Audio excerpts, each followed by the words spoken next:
پاکستان میں ایک بھی ایسی پارٹی نہیں ہے جس نے کرمنل بندہ نہ کھڑا کیا ہو۔ اسی وجہ سے پنجاب اسمبلی میں جتنے بھی منسٹرز بیٹھے ہوئے ہیں ان میں سے زیادہ تر ایسے ہیں جن پر کرمنل چارجز ہیں۔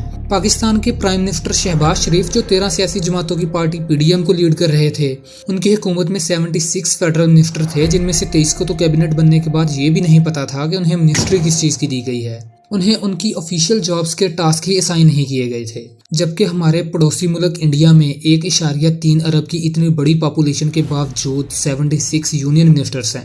ایک ایسے وقت میں جب ملک دیوالیہ ہونے کے دہانے پر کھڑا تھا، اتنی مہنگی گاڑیوں اور سیکیورٹی پروٹوکول کے ساتھ اتنے منسٹرز کی ضرورت ہی نہیں تھی۔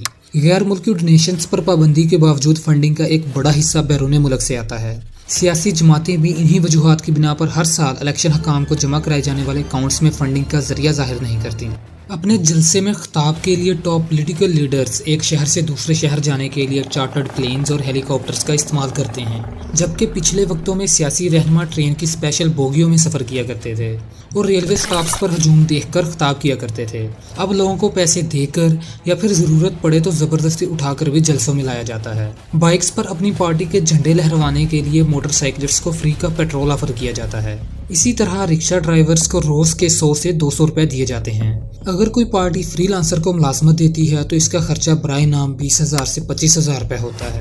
جب اس طرح کے سودے ہوتے ہیں تو پروڈکشن کا معیار بہت نیچے گر جاتا ہے۔ نتیجہ اکثر ناقص اور بیہودہ اشتہارات ہوتے ہیں جو پورے ڈیجیٹل میڈیا پر عوام کے سر درد کا باعث بنتے ہیں۔ امیدواروں کے مطابق الیکشن کے کل بجٹ میں سے 50% صرف الیکشن کے دن خرچ ہوتا ہے۔ یہ امیدوار اپنے ووٹرز کو پولنگ اسٹیشن تک پہنچانے کے لیے فری کی ٹرانسپورٹیشن دیتے ہیں، اپنے حلقے کے تمام بوتھوں پر پولنگ ایجنٹس کو ہر طرح کی سہولت فراہم کرتے ہیں۔ فیمیل سٹاف کے لیے ایک PN کا بندوبست الگ سے کر کے دیا جاتا ہے۔ ووٹرز کے لیے پولنگ اسٹیشن پر انتظار کے وقت کھانے اور ٹھنڈے پانی کی بوتلوں کا بھی انتظام کیا جاتا ہے۔ امیر امیدوار کمیونٹی سینٹرز میں سولر پینل، پنکھے، واٹر کولر وغیرہ بھی لگاتے ہیں۔ یہ لوگ اپنے پیچھے دھول کا بادل اٹھاتے ہوئے ڈبل کیبن تیز رفتار فینسی پراڈوز میں گن ٹوٹنگ گارڈز کے ساتھ ہر وقت ہلچل میں رہتے ہیں۔ اسلام آباد سیکیورٹی کمپنی VIP باؤنسر کے نمائندے ساجد اوان نے ڈان نیوز سے بات کرتے ہوئے کہا ہے کہ انہوں نے الیکشن کمپین کے دوران مختلف امیدواروں کی سیکیورٹی کے لیے 10 باڈی گارڈز فراہم کیے اور ہر باڈی گارڈ کے لیے 5,000 روپے فی دن کے حساب سے وصول کیے۔ مسلم لیگ نون کی طرح PTI بھی اپنے امیدواروں کو الیکشنز کے لیے فنڈز فراہم نہیں کرتی۔ پاکستان تحریک انصاف کے امیدوار علی زیدی کا کہنا تھا کہ ہمارے دوست ہیں جو ہمیں اپنی کاریں استعمال کرنے دیتے ہیں، اگر میں گاڑیوں کے کرائے بھرنا شروع کر دوں تو ایک ہفتے کے اندر 80 لاکھ روپے خرچ کر دوں گا۔ 2018 کے الیکشن میں کمپین بس جو انہوں نے ایک ماہ کے لیے کرائے پر لی اس کی قیمت 7 لاکھ روپے تھی، جس میں برانڈنگ کے اخراجات، ڈرائیور، پیٹرول اور مینٹیننس شامل ہیں۔ 2 بل بورڈ ٹرک کرائے پر لیے جن کا ایک مہینے کا کرایہ 3 لاکھ روپے تھا، یہ 10 لاکھ روپے ختم ہو گئے۔ آپ نے دیکھا ہوگا کہ الیکشن ڈیز میں ہر پارٹی کا کوئی نہ کوئی بندہ کسی نہ کسی نیوز چینل پر ہر وقت موجود رہتا ہے، جس میں وہ اپنی پارٹی کا نیریٹو سامنے رکھتا ہے اور دوسری پارٹی کے اندر خامیاں ڈھونڈ ڈھونڈ کر بتاتا ہے۔ ٹیلی ویژن کی دنیا میں بڑے بڑے نیوز چینلز جیسا کہ ARY اور جیو نیوز کے پرائم ٹائم سلاٹ کے دوران 1 منٹ کی ایڈورٹائزمنٹ کی قیمت تقریباً 40,000 سے 2,20,000 روپے ہوتی ہے۔ الیکشن کے دنوں میں ایک بڑی سیاسی جماعت کا کسی بھی نیوز چینل پر ایوریج ایئر ٹائم 1.5 گھنٹے فی دن ہوتا ہے۔ 40,000 روپے فی منٹ کے حساب سے صرف ایک ہفتے کے لیے لاگت 25 ملین روپے بنتی ہے، اور یہ صرف میں ایک ہفتے کے لیے صرف ایک نیوز چینل کی بات کر رہا ہوں۔ ماہرین کا کہنا ہے کہ اصل لاگت اربوں میں چلتی ہے، لیکن کوئی بھی سیاسی جماعت اپنی ایڈورٹیزمنٹ پر ہونے والے اخراجات کا بریک ڈاؤن دینے کو تیار نہیں۔ اب ہم جانتے ہیں کہ 2018 میں الیکشن کمیشن آف پاکستان کا بجٹ 21 ارب روپے تھا۔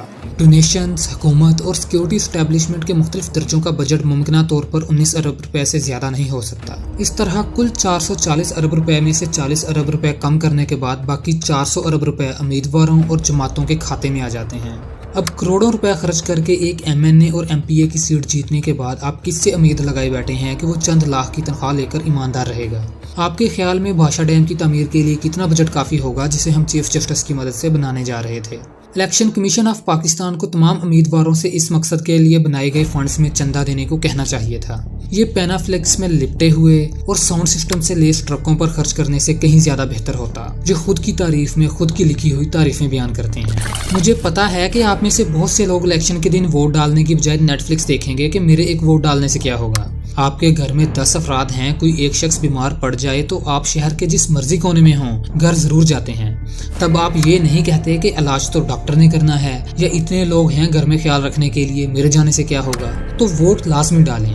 جتنی ریسرچ آپ اپنے ایک معمولی سے موبائل فون خریدنے سے پہلے کرتے ہیں، اس سے بھی کم آپ کو یہ پتہ لگانے کے لیے کرنی پڑے گی کہ آپ کے حلقے سے کھڑے ہونے والے کس MP اور MNA کو آپ نے ووٹ ڈالنا ہے۔